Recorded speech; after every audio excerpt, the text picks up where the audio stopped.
বাচ্চা বড় সকলেরই ভালো লাগবে এমন একটা উপকারী স্বাস্থ্যকর শুক্তো রেসিপি এটি। এই শুক্তো রেসিপিটা বানানোর জন্য মাত্র দুটো সবজির প্রয়োজন। এখানে আমি অর্ধেকটা পেঁপে আর মিডিয়াম সাইজের 6টা উচ্ছে নিয়েছি। পেঁপে আর উচ্ছেটাকে এইরকম পাতলা পাতলা করে কেটে নিয়েছে।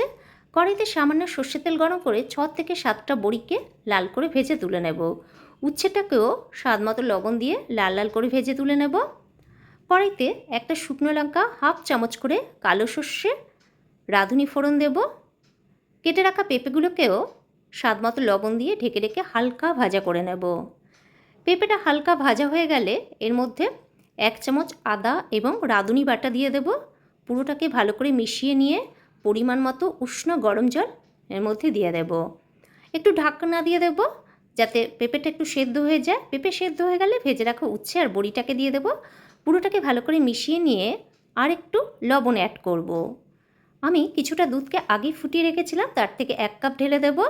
ভালো করে মিশিয়ে নিয়ে ঢাকনা দিয়ে আর 2 মিনিট মাত্র রান্না করে নেব। সবশেষে দিয়ে দেব হাফ চামচ মতো চিনি, 1 চামচ ঘি। চিনিটা অপশনাল, না দিলেও হবে।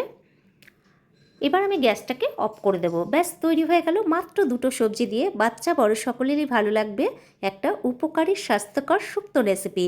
এই রেসিপিটা তোমাদের কেমন লাগলো কমেন্ট করে জানিও। ভালো লাগলে একটা লাইক শেয়ার করো।